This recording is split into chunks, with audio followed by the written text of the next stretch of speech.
Subscribe now and press the bell icon. Never miss an update. नमस्कार, good morning सभी साथियों को। मित्रों, साइकोलॉजी पेपर 69, इसके पहले 68 टेस्ट साइकोलॉजी के हम कर चुके हैं। एनसीईआरटी क्लास 12th का ये टेस्ट है। अगर आपको इसके पहले के 68 टेस्टों को सोल्व करना है तो वीडियो के लास्ट में एंड स्क्रीन में आपको एक प्लेलिस्ट मिलेगी जिसमें सारे ही वीडियो आपको मिल जाएंगे। देखिए, वेरी इंपॉर्टेंट एमसीक्यूज़ यहाँ पर हम हल करने वाले हैं। बिल्कुल जो रीट का आरबीएससी ने सिलेबस जारी कर रखा है उसी के अनुसार हम इस पेपर को आपके लिए बनाकर लेकर आए हैं। तो चलिए शुरू करते हैं इस वीडियो को। दोनों लेवल के लिए काफ़ी ज़्यादा उपयोगी। पहला क्वेश्चन साथियों, प्रश्न संख्या 1 है, बहुत गर्म या ठंडी वस्तु से हाथ हटाना उदाहरण है प्रतिवर्ती क्रिया का, अनुबंधन का, प्रेक्षण का और उपयुक्त सभी का।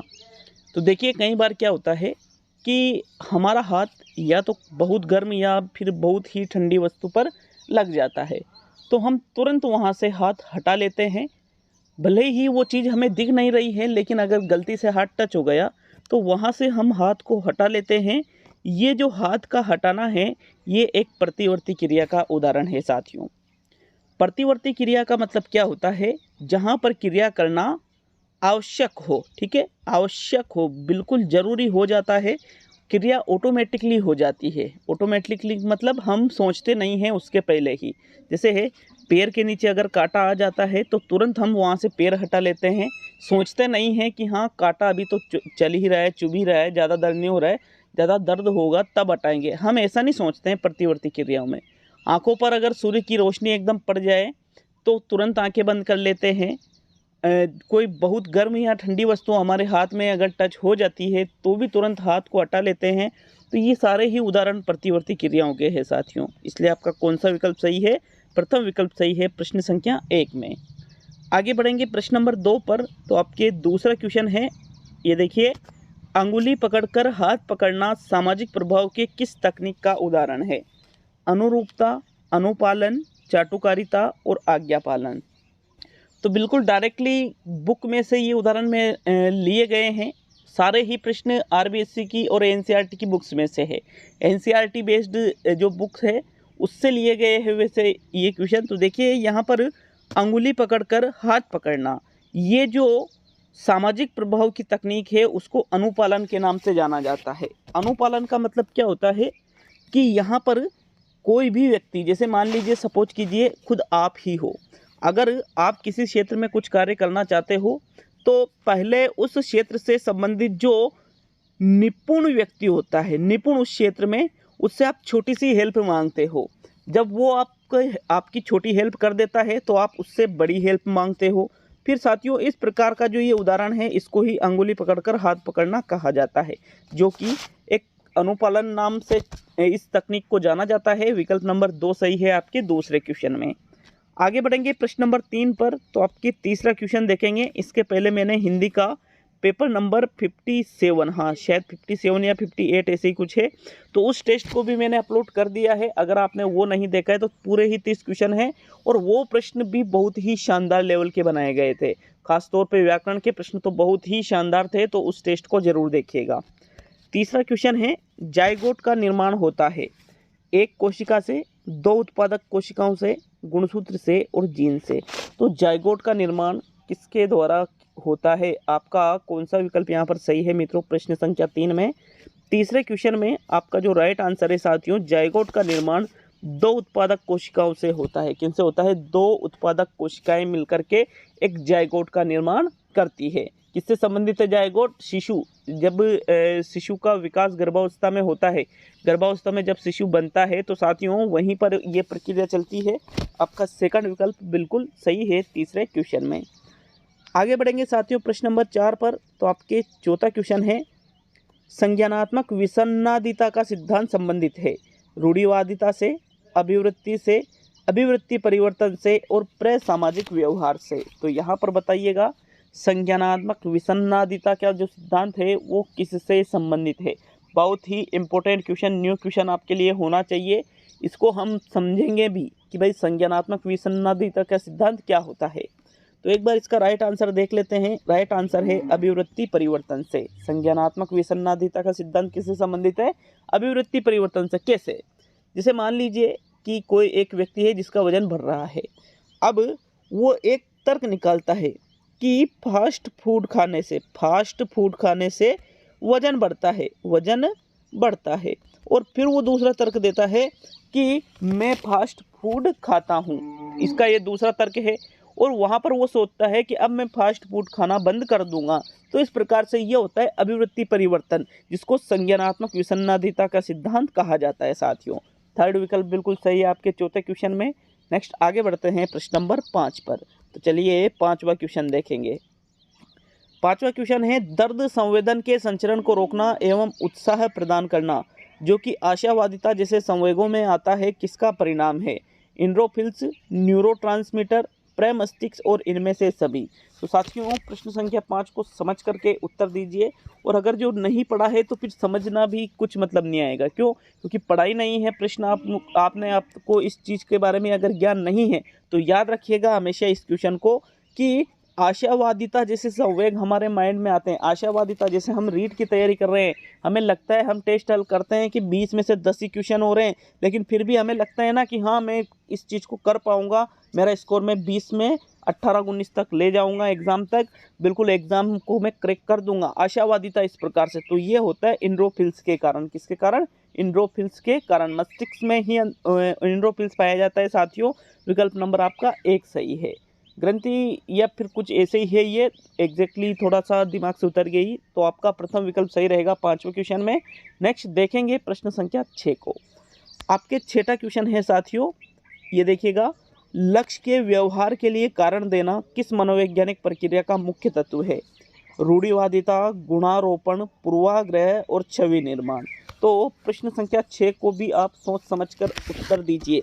आज का ये जो टेस्ट है टोटल 20 क्वेश्चन है, 20 में से 15 करने वाला मतलब यूँ मानिए उसको आरबीएससी और एनसीईआरटी की जो पुस्तकें हैं उसका बहुत ही अच्छे से ज्ञान है, उसने उस चीज़ को बहुत ही अच्छे से पढ़ लिया है। अगर आज के टेस्ट में भी ईमानदारी से कोई 15 प्लस कर देता है तो, क्योंकि सारे ही प्रश्न बहुत ही इम्पोर्टेंट है, सारे ही प्रश्न कुछ लोगों को तो बिल्कुल ही नए लगेंगे। तो यहाँ पर 6ठे क्वेश्चन में जो राइट आंसर है वो रहेगा आपका गुणारोपण। गुणारोपण का अर्थ यहाँ लिया जाएगा लक्ष्य के व्यवहार के लिए कारण देना। मतलब आप कोई भी कार्य करते हो तो आप अगर ये बता देते हो कि भाई मैं ये कार्य इसलिए कर रहा हूँ क्योंकि मुझे इस चीज़ की इससे प्राप्ति होगी, तो उसको कहा जाता है गुणारोपण। सेकंड विकल्प सही है साथियों प्रश्न संख्या 6 में। आगे बढ़ेंगे प्रश्न संख्या 7 पर। तो चलिए देखते हैं प्रश्न संख्या 7 को। 7वां क्वेश्चन, मैस्लो के अनुसार सबसे अंत की आवश्यकता है सुरक्षा की आवश्यकता, आत्मसिद्धि की आवश्यकता, शरीर क्रियात्मक आवश्यकता और प्रेम तथा आत्मीयता की आवश्यकता। तो सबसे अंत की आवश्यकता आपको बताना है। देखो मैस्लो का जो आवश्यकता पदानुक्रम का सिद्धांत दिया गया है, आवश्यकताओं को इन्होंने पदानुक्रम में व्यवस्थित किया है एक पिरामिड के रूप में। इस पिरामिड में इन्होंने मानव की 5 प्रकार की आवश्यकताओं का उल्लेख किया है। कितने प्रकार की? 5 प्रकार की। यहाँ पर सबसे अंत की आवश्यकता पूछी है तो यहाँ पर देखिए शरीर क्रियात्मक आवश्यकता इनकी फर्स्ट आवश्यकता है। इसके बाद में सुरक्षा की आवश्यकता सेकंड आवश्यकता है। इसके बाद में प्रेम की आवश्यकता, प्रेम और आत्मीयता की आवश्यकता थर्ड आवश्यकता है। इसके बाद में सम्मान की आवश्यकता आती है साथियों, और सबसे अंत में आती है आत्मसिद्धि की आवश्यकता। क्योंकि आत्मसिद्धि की आवश्यकता सबसे अंत में है इसलिए आपका सेकंड विकल्प 7वें क्वेश्चन में सही है। अगर ये प्रश्न पूछा जाता है कि प्रथम आवश्यकता कौन सी है, मूलभूत आवश्यकता कौन सी है, तो फिर शरीर क्रियात्मक आवश्यकता आपका राइट आंसर होता। तो यहाँ सेकंड विकल्प आपके 7वें क्वेश्चन में सही है। आगे बढ़ेंगे साथियों प्रश्न नंबर 8 की ओर। तो चलिए देखते हैं प्रश्न संख्या 8 को। निम्न में से किसे भावात्मक रोग कहा जाएगा? मनोविद्लता, उत्साह विषाद मनोविकृति, भ्रमाशक्ति और मानसिक मंदन। तो यहाँ पर आपको वो बताना है जो भावात्मक रोग का उदाहरण है। भावात्मक रोग के अंतर्गत किसको सम्मिलित किया जाता है? 8वें क्वेश्चन में राइट आंसर बताइए साथियों। इसका जो सही आंसर है वो रहेगा उत्साह विषाद मनोविकृति को भावात्मक रोग कहा जाएगा साथियों। सेकंड विकल्प सही है 8वें क्वेश्चन में। नेक्स्ट आते हैं प्रश्न नंबर 9 पर। किसी विशेष लक्ष्य की और निर्दिष्ट सतत व्यवहार की प्रक्रिया जो किन्हीं अंतर्नो शक्तियों का परिणाम हो को क्या कहा जाता है? अधिगम कहा जाता है, अभिप्रेरणा कहा जाता है, अभिप्रेरक कहा जाता है या संवेग कहा जाता है? वेरी इंपॉर्टेंट क्वेश्चन है। संवेग इसको नहीं कहेंगे क्योंकि किसी विशेष लक्ष्य की और निर्दिष्ट सतत व्यवहार की प्रक्रिया, मतलब आप किसी लक्ष्य को प्राप्त करना चाहते हो और उसके लिए सतत व्यवहार करते हो, तो साथियों इसको कहा जाता है अभिप्रेरणा। क्या कहा जाता है इसको? अभिप्रेरणा के नाम से इसको जाना जाता है। अभिप्रेरणा का मतलब जैसे अभी आप रीट की तैयारी कर रहे हो तो आपका विशेष लक्ष्य क्या है? एक टीचर बनना, ठीक है, रीट को क्रैक करना। अब यहाँ पर निर्दिष्ट सतत व्यवहार, उसके लिए आप लगातार पढ़ाई करते जा रहे हो, तो क्यों? क्योंकि आप अभिप्रेरित हो। सेकंड विकल्प सही है साथियों, प्रश्न संख्या 9 में। नेक्स्ट देखते हैं प्रश्न संख्या 10 को। तो 10वां क्वेश्चन, अधिगम के कौन से सिद्धांत में अनुक्रिया को पुनर्बलन के द्वारा मजबूत बनाया जाता है? प्राचीन अनुबंधन का सिद्धांत, ठोस अधिगम का सिद्धांत, चालक न्यूनता का सिद्धांत और क्रियात्मक संबद्धता का सिद्धांत। तो उस सिद्धांत का नाम बताइए। अधिगम के उस सिद्धांत का नाम बताना है जो कहता है कि जो अनुक्रिया है उसको पुनर्बलन से मजबूत बनाया जाए। मतलब जो अनुक्रिया की जाती है, जो क्रिया की जाती है किसी चीज़ को प्राप्त करने के लिए, उस क्रिया को या अनुक्रिया को पुनर्बलन देकर के और ज़्यादा मजबूत करना, ऐसा कौन से सिद्धांत में बताया गया है? 10वें क्वेश्चन में राइट आंसर बताना है आपको। बिल्कुल एग्जाम लेवल के पैटर्न जो होते हैं वैसे प्रश्न है ये, और जो इसकी लैंग्वेज है वो भी बिल्कुल एग्जाम लेवल की है साथियों। 10वें क्वेश्चन में राइट आंसर जो है वो रहेगा क्रियात्मक संबद्धता का सिद्धांत, जिसको किसके द्वारा दिया गया था? B.F. स्किनर के द्वारा दिया गया था। देखो, जो क्रियात्मक संबद्धता का सिद्धांत है इसको क्रिया प्रसूत अनुबंधन का सिद्धांत भी कहते हैं। क्रिया प्रसूत अनुबंधन का सिद्धांत भी इसको कहा जाता है। इसमें क्या होता है साथियों, जैसे इन्होंने जो प्रयोग किया था चूहे के ऊपर, तो चूहा जो लीवर दबाता है, तो लीवर दबाना क्या है? एक क्रिया है, ठीक है। लीवर दबाना क्रिया या अनुक्रिया है। अब उसको मजबूत कैसे बनाते थे ये? तो उस लीवर के दबाने के बाद उसको भोजन की गोली प्राप्त होती थी चूहे को, और वो भोजन को प्राप्त कर लेता था। तो वो जो भोजन है वो यहाँ पर किसका कार्य कर रहा है? पुनर्बलन का कार्य कर रहा है। तो पुनर्बलन क्या कर रहा है? उस क्रिया को मजबूत कर रहा है भोजन। इसलिए यहाँ आपका चौथा विकल्प सही है। बाकी प्राचीन अनुबंधन में तो अनुबंधन स्थापित किया जाता है, और इसमें पुनर्बलन इस प्रकार से नहीं होता है। पुनर्बलन द्वारा मजबूत बनाया जाता है, ऐसी चीज़ें इसमें नहीं होती है। प्राचीन अनुबंधन अलग है और क्रिया प्रसूत अनुबंधन अलग है। ठोस अधिगम का सिद्धांत जो थॉर्नडाइक का सिद्धांत है उसको कहा जाता है, और चालक न्यूनता का सिद्धांत CL हल के सिद्धांत को कहा जाता है साथियों। चौथा विकल्प सही है 10वें क्वेश्चन में। नेक्स्ट आगे बढ़ेंगे प्रश्न संख्या 11 पर। मानसिक दुर्बलता में व्यक्ति की बुद्धि होती है 70 से ऊपर, 70 से नीचे, 20 से नीचे और 50 से नीचे। तो बताइएगा, मानसिक दुर्बलता में व्यक्ति की बुद्धि मतलब बुद्धि लब्धि की बात यहाँ पर की जा रही है। IQ जिसको हम कहते हैं उसकी बात यहाँ पर की जा रही है। तो जो व्यक्ति मानसिक दुर्बलता के अंतर्गत आएगा उसकी बुद्धि लब्धि यहाँ पर आपसे पूछी जा रही है साथियों। 11वें क्वेश्चन में राइट आंसर बताइएगा। तो साथियों 11वें क्वेश्चन में आपका जो सही आंसर है, देखो 70 से ऊपर तो बहुत सी होती है, लेकिन यहाँ पर 70 से ऊपर आपका राइट आंसर नहीं होगा, क्योंकि 70 से ऊपर तो 80-90 से वहाँ तो सामान्य बालक भी आ रहा है, पिछड़ा बालक भी आ रहा है। लेकिन मानसिक दुर्बलता में व्यक्ति की जो बुद्धि लब्धि है साथियों वो होती है 70 से नीचे। 70 से नीचे जो जिसकी IQ या बुद्धि लब्धि होती है उसको मानसिक दुर्बलता के अंतर्गत सम्मिलित कर लिया जाता है। सेकंड विकल्प आपके 11वें क्वेश्चन में सही है। नेक्स्ट बढ़ेंगे प्रश्न नंबर 12 पर। तो 12वां क्वेश्चन देखते हैं। प्रश्न संख्या 12 है आपके, दूसरे व्यक्ति की इच्छाओं, आवश्यकताओं एवं प्रेरणाओं को समझने की क्षमता कहलाती है शारीरिक गतिक बुद्धि, स्थानिक बुद्धि, व्यक्तिगत आत्मन बुद्धि और व्यक्तिगत अन्य बुद्धि। तो बताइए प्रश्न संख्या 12 में कौन सा विकल्प आपका सही आंसर है? जब कोई व्यक्ति किसी दूसरे व्यक्ति की जो इच्छाएं हैं, आवश्यकताएं हैं और जो प्रेरणाएं हैं उसको यदि समझ लेता है, उसमें यदि उनको समझने की क्षमता होती है, तो मतलब उस व्यक्ति में व्यक्तिगत अन्य बुद्धि की प्रधानता होती है। व्यक्तिगत अन्य बुद्धि में हम दूसरे के विचारों को जान लेते हैं, और जैसे एक साइकोलॉजिस्ट है उसमें ज़्यादातर व्यक्तिगत अन्य बुद्धि पाई जाती है साथियों। एक होता है व्यक्तिगत आत्मन बुद्धि। आत्मन बुद्धि का मतलब होता है खुद के संवेग जो होते हैं, खुद के विचार, खुद की भावनाएं हैं, उनको नियंत्रित रखना, वो होती है व्यक्तिगत आत्मन बुद्धि। स्थानिक बुद्धि यहाँ पर पायलट वगैरह में पाई जाती है और शारीरिक गतिक बुद्धि खिलाड़ियों में पाई जाती है साथियों। तो यहाँ आपका चौथा विकल्प सही है 12वें क्वेश्चन में। नेक्स्ट आगे बढ़ेंगे प्रश्न नंबर 13 की ओर। तो चलिए आते हैं 13वें क्वेश्चन पर। मनोविज्ञान में मानव व्यवहार को बांटा गया है अच्छा और बुरा, सामान्य और असामान्य, ऊंचा और नीचा और इनमें से कोई नहीं। तो साइकोलॉजी के अंतर्गत जो ह्यूमन बिहेवियर होता है, मानव व्यवहार है, इसको किन भागों में बांटा गया है? दिए गए विकल्पों में से सही विकल्प का आपको चुनाव करना है।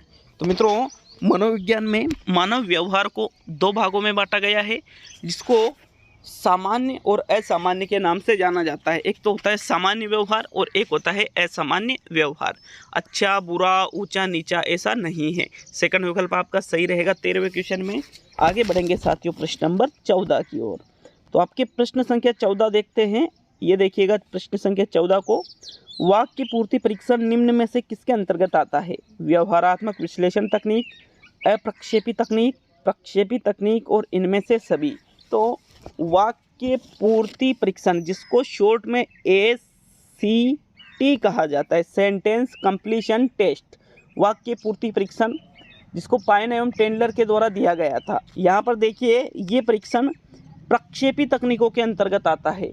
प्रक्षेपी तकनीकों के अंतर्गत आता है। इसमें क्या होता है, व्यक्ति के सामने कुछ अधूरे वाक्य होते हैं जो कि मैं, मुझे, मुझसे इस प्रकार के शब्दों से आरंभ होते हैं। जैसे मैं राष्ट्रपति होता तो, फिर वाक्य को खाली छोड़ दिया जाता है, फिर वहाँ पर उस व्यक्ति से उस वाक्य की पूर्ति करवाई जाती है। तो इस प्रकार से ये एक प्रक्षेपी तकनीक है जो कि व्यक्ति के अचेतन मन का अध्ययन करती है। किसका?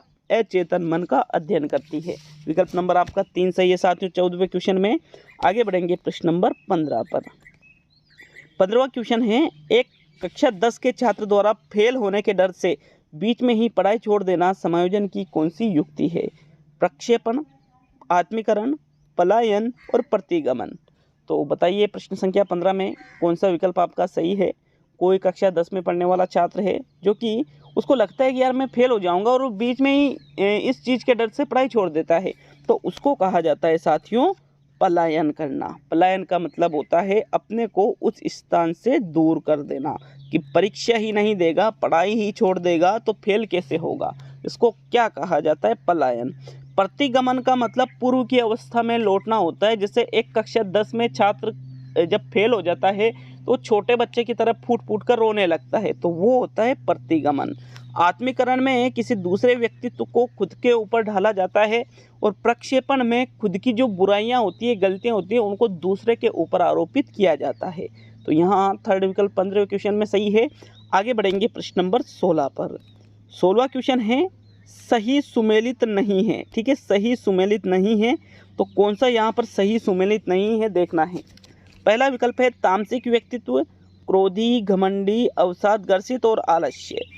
गोलाकृतिक व्यक्तित्व, मोटे, गोल, मृदुल, शिथिल, सामाजिक एवं मिलनसार। टाइप ए व्यक्तित्व, धैर्य की कमी, उच्च अभिप्रेरणा, उतावलापन, स्वयं के पास समय की कमी। आयताकृतिक व्यक्तित्व, पतले, लंबे, सुकुमार, कुशाग्र बुद्धि, कलात्मक एवं अंतर्मुखी। तो यहाँ पर जो सही सुमेलित नहीं है, मतलब व्यक्तित्व के जो प्रकारों का वर्गीकरण कर रखा है, उसमें से एक विकल्प ऐसा है जो यहाँ पर गलत दे रखा है। ठीक है, गलत दे रखा है, उसको आपको देखना है साथियों। देखिए, तामसिक व्यक्तित्व जो क्रोधी, घमंडी, अवसादग्रसित और आलस्य युक्त होते हैं, बिल्कुल तामसिक में आते हैं, तो ये राइट है। गोलाकृतिक व्यक्तित्व में वे आते हैं जो मोटे होते हैं, गोल होते हैं। मृदुल, मृदुल मतलब एक तरह से मीठी भाषा बोलने वाले। शिथिल, सामाजिक एवं मिलनसार, सामाजिक कार्यों में रुचि रखने वाले। मिलनसार, दूसरों से जल्दी घुल मिल जाने वाले होते हैं, ये भी बिल्कुल सही है। टाइप ए और टाइप बी प्रकार का एक व्यक्तित्व का वर्गीकरण है, जिसमें टाइप ए प्रकार के जो व्यक्ति है, इनमें धैर्य की कमी होती है लेकिन उच्च अभिप्रेरणा पाई जाती है, उतावलापन होता है और स्वयं के पास भी समय की कमी होती है, ये भी बिल्कुल सही है। लेकिन साथियों, ये जो आयताकृतिक वर्गीकरण है ये गलत है, क्योंकि ये आयताकृतिक नहीं, ये जो उदाहरण है ये लंबा कर्तिक के उदाहरण है। किसके उदाहरण है ये? लंबा कर्तिक के। आयताकृतिक व्यक्ति तो सुडौल होते हैं, पतले नहीं होते हैं। ठीक है, सुकुमार, कुशाग्र बुद्धि, कलात्मक, अंतर्मुखी, ये लंबा कर्तिक व्यक्तित्व के अंतर्गत आ जाएंगे। इसलिए आपका जो चौथा विकल्प है वो आपका सही आंसर है 16वें क्वेश्चन में।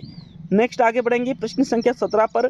DAT का अर्थ है सामान्य अभिक्षमता परीक्षण माला, प्लेनेगल अभिवृत्ति परीक्षण, विभेदी अभिक्षमता परीक्षण और लिपिकीय अभिक्षमता परीक्षण। तो मित्रों DAT का अर्थ यहाँ पर लिया जाता है विभेदी अभिक्षमता परीक्षण से, विभेद करना, डिफरेंस एप्टीट्यूड टेस्ट। तो यहाँ पर विभेदी परीक्षण, विभेदी अभिक्षमता परीक्षण DAT का अर्थ होता है।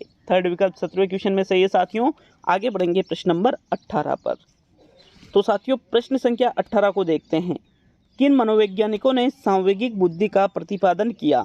सेलोबी एवं मेयर, गिलफोर्ड एवं स्पीयरमैन, सीमेन एवं बिनेट और डेनियल गोलमैन।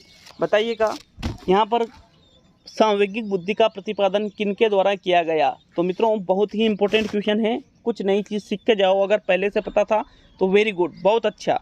देखिएगा सांवेगिक बुद्धि का प्रतिपादन सेलोबी एवं मेयर के द्वारा किया गया, जबकि डेनियल गोलमैन के द्वारा सांवेगिक बुद्धि का सर्वाधिक विकास किया गया।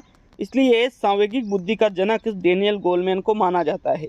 जबकि सबसे पहले सांवेगिक बुद्धि के बारे में सेलोबी एवं मेयर ने बताया, तो प्रतिपादन में कौन आएगा? सेलोबी एवं मेयर। सबसे पहले भी पूछे कि सबसे पहले किसने बताया, तो भी सेलोबी एवं मेयर करोगे। सर्वाधिक विकास किसने किया? तो डेनियल गोलमैन ने। इन्होंने एक पुस्तक लिखी थी जिसका नाम है इमोशनल इंटेलिजेंट, वो है डेनियल गोलमैन की पुस्तक साथियों। उसमें इन्होंने सांवेगिक बुद्धि के बारे में विस्तार पूर्वक वर्णन किया है। तो यहाँ प्रथम विकल्प आपके 18वें क्वेश्चन में सही है। आगे बढ़ेंगे साथियों प्रश्न संख्या 19 की ओर। मित्रों 19वां क्वेश्चन है, व्यक्तिगत सेल्फ इंटेलिजेंस में भाव एवं संवेगों को मॉनिटर करने एवं उनमें विभेद करने की क्षमता रखता है, शारीरिक गति पर नियंत्रण रखने की क्षमता रखता है, शब्दों की बोध क्षमता रखता है और उपयुक्त सभी। तो देखिए व्यक्तिगत सेल्फ इंटेलिजेंस का मतलब होता है व्यक्तिगत आत्मन बुद्धि, जो कि एक क्वेश्चन पहले ही मैंने 1-2 क्वेश्चन पहले ही बता दी थी आपको कि जो व्यक्तिगत आत्मन बुद्धि होती है उसमें खुद के जो संवेग है, खुद की जो भावनाएं हैं, उनको नियंत्रित करने की क्षमता होती है। तो भावों एवं संवेगों को मॉनिटर करना और उनमें विभेद करने की क्षमता रखना ही व्यक्तिगत सेल्फ इंटेलिजेंस के अंतर्गत आता है साथियों। विकल्प नंबर आपका 1 सही है 19वें क्वेश्चन में। आगे बढ़ेंगे आज के अंतिम और 20वें क्वेश्चन की ओर, लेकिन वीडियो अच्छा लगे तो लाइक शेयर जरूर कीजिएगा। आपका अंतिम और 20वां क्वेश्चन ईमानदारी से कमेंट करके जाइए साथियों, 20 में से कितने क्वेश्चन आपने सही किए हैं।